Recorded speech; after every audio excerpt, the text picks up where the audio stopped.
He was controlled by FBI like for 5 years.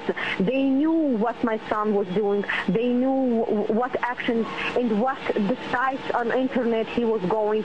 They used to come home. They used to come and talk to me. They used to tell me that that they are controlling his. They were telling me that he's a really a serious leader, and they are afraid of him. That is Tamerlan Tsarnaev's mother, saying the FBI monitored him for several years, essentially, his every move. Is that true? And if so, why? Joining me now is Clark Kent Ervin, former Inspector General of the Department of Homeland Security, and with a big welcome to you. So glad you're here, because as we listen to what the mom's saying, do you believe it, or do you think she may have mistaken the word controlled for being observed by or watched by? I think that's exactly right, Alex. I'm sure she was mistaken. We know that the Russians, apparently a foreign intelligence service, reached out to the American government to find out information about this person. They had some concerns about him, and they ran to ground the information that they had in their databases, did not ultimately question them themselves, and didn't find anything to indicate that he was a terrorist to them. Surely that's what his mother is talking about. Is that unusual for a foreign government like that, intelligence and foreign government, to reach out, or is that exactly what we do, just in reverse? No, that's exactly what happens. And of course, as others have pointed out, there's not the best relationship between the United States and Russia, between President Obama and President Putin, but there's been really close cooperation in counterterrorism. Whatever our differences on Iran and Syria,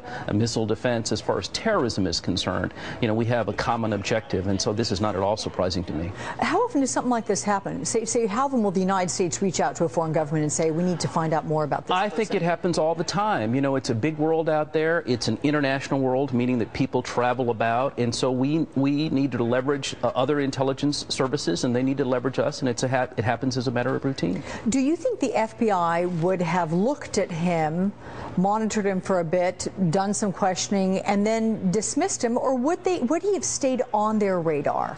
Well, that's a good question, and we're going to find that out. My bet is he would have stayed on their radar screen. It would be noteworthy that the Russians would have asked questions about him. There are reasons, no doubt, why they asked the questions. We understand that once we did our interviews, the United States government did, and didn't find anything further, we then went back to the Russians and said, tell us more about what occasions your interest in him, and we never heard back, and we dropped the case officially. That's not to say that we didn't keep our radar screen on him, and so the FBI, I'm sure right now, is going back to see if there's anything that they missed, and obviously there are very intensive discussions underway now with the Russian government to try to find out more.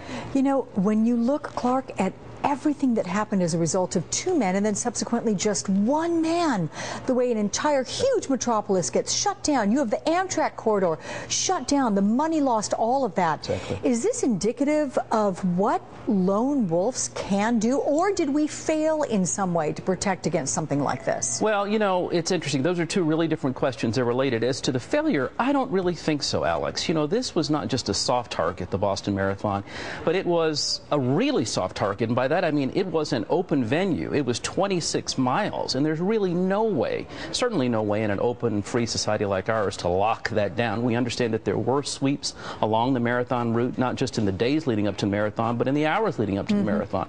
On the other hand, though, the fact, as you say, that 2 people and then ultimately 1 person could lock down an entire city, cost this amount of money, and more importantly, cause this degree of anxiety, I fear will embolden other terrorists to think, well, it's almost impossible to carry out a 9/11 style attack now. That's the good news.